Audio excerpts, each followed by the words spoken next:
আসসালামু আলাইকুম। প্রিয় নবম শ্রেণীর শিক্ষার্থীরা, আশা করি তোমরা ভালো আছো। আজকের আলোচনার বিষয় তোমাদের ষষ্ঠ অধ্যায়ের মূলত 147 পৃষ্ঠার অঙ্কগুলো তোমরা স্ক্রিনে দেখতে পারতেছো, দিয়ে দেওয়া আছে যে এটা হচ্ছে তোমার জোড়ায় কাজ। বলছে নিচের চোখে প্রদত্ত, নিচের ভালো করে দেখো, প্রদত্ত ত্রিকোণমিতিক অনুপাতের মান নির্ণয় করো। একটি করে দেওয়া রয়েছে। দেখো এখানে এই কোসেক দেওয়া আছে। কোসেক থিটা মানে হচ্ছে 1/sin থিটা। তো তোমাদের সুবিধার্থে আমি সূত্রটি একটু এখানে লিখতেছি। এই কোসেক থিটা এর মানে হচ্ছে সূত্র হচ্ছে 1/sin থিটা। এটা স্ট্রেট মুখস্থ করে ফেলবে, এটা রাখবা। তাহলে কোসেক 45 ডিগ্রি, এই কোসেকের সংক্ষিপ্ত রূপ হচ্ছে সিএসসি। কোসেকের সংক্ষিপ্ত রূপ সিএসসি। কোসেক কোসেক 45 ডিগ্রি মানে হচ্ছে কোসেক থিটা মানে হচ্ছে 1/sin থিটা। তাহলে কোসেক 45 ডিগ্রি এর মানে হচ্ছে sin 45 degree is equal 1/sin 45 degree মান আমরা জানি 1/√2 আলটিমেট। যদি আমি হিসাব করি, গুণ করলে হয় √2। কিভাবে হয় দেখো, এই 1 রয়েছে আর এটা গুণ করব, এই অংশটা কিন্তু ভাগ। তো ভাগ যদি গুণ করতে হয় তাহলে এই নিচের অংশটা উপরে যায়, উপরেটা নিচে যায়। তাহলে ক্যালকুলেশন করলে শুধু √2 কিভাবে হয়েছে। এখন আমরা ঠিক এইভাবে এই tan এবং এই বাকি মানগুলো আমরা নির্ণয় করব। শিক্ষার্থীরা, যেহেতু আমাদের এই বাকি মানগুলো আমরা এখন নির্ণয় করতে হবে, তো আমরা এখন এগুলো এখানে স্পষ্ট করে দেখাচ্ছি। দেখো tan 45 ডিগ্রি মান আমরা অলরেডি এখানে সলভ করেছি।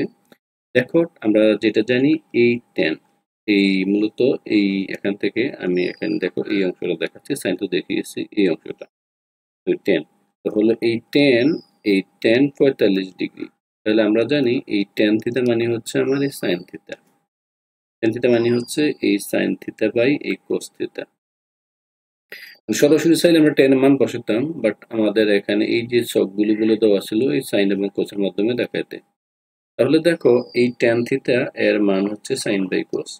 তাহলে আলটিমেট আমরা এখানে বলতে পারি এই এখানে এই সাইন 45 ডিগ্রি, এখানে কোসের মান আমরা কোস 45 ডিগ্রি লিখতে পারি। আশা করি বুঝতে পারছো। দেখো এই অংশ থেকে আবারও সাইন 45 ডিগ্রি। তো আমরা জানি tan 45 ডিগ্রি মান হচ্ছে তোমার এই 1/√2 এবং cos 45 ডিগ্রি মান হচ্ছে 1/√2। বুঝতে পারছো, উপর নিচে দুইটাও সেম, দুইটা কাটাকাটি করা যায়, থাকলে 1 সম্পূর্ণটা। ঠিক এখানেও সেম ঘটনা। এখানে এই কাজটা কি করা হয়েছে দেখো, এই যে এখানে মানটা আমাদের নিয়েছি, এখানে মানটা আমরা উল্টো গুণন করেছি, করে তার মান আমরা এখানে নিয়ে এসেছি। তো এই মানটা দেখানোর জন্য আমরা এখানে দেখো এটা দেখাচ্ছি এতটুকু অংশ, এইটা রয়ে গেছে, এটা রয়ে গেছে, এখানে নিচে আছে ভাগ, এটা গুণ। ভাগ অঙ্ক নিচে করার সময় যদি নিচের অংশটা আমরা গুণ দিয়ে উল্টিয়ে ফেলি, তাহলে √2 উপরে 1 নিচে, এই √2 কাটা 1 কাটা থাকতেছে 1। তাইলে আমরা এই সরাসরি, এই দেখো এই সরাসরি যে ভাগ অংশটা দিয়ে দেওয়া আছে, এইটা এবং এইটা কাটতে পারতাম।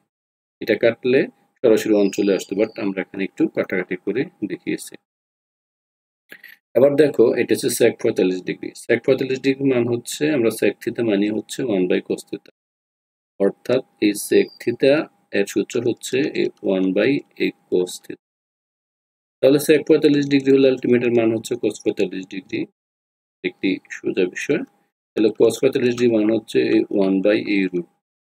যখন গুণ করবো উপরে 1 আর নিচের এই গুণের অংশটা উপরে চলে যাবে, এই √2 নিচেরটা চলে আসবে, অর্থাৎ এটা কিন্তু ভাগ আছে। যখন গুণ করে উল্টিয়ে যাবে, উল্টে গেলে √2 উপরে গেলে 1 নিচে, তাহলে আলটিমেট এই √2 থাকতেছে। তো এই √2 এখানে থাকে। তোমাদেরকেও ঠিক এখানে অঙ্কটি ভাবে দেখানো হয়েছে। এখান থেকে হুবহু দেখে নিতে পারো, আমরা টাইপ করে তোমাদের জন্য সুবিধা করে দিয়েছি। আশা করি তোমরা এই অংশটা তোমরা আরো ভালোভাবে বুঝবে। এবার দেখো এটা হচ্ছে তোমার এই cot 45 ডিগ্রি। দেখো এখানে cot 45 ডিগ্রি।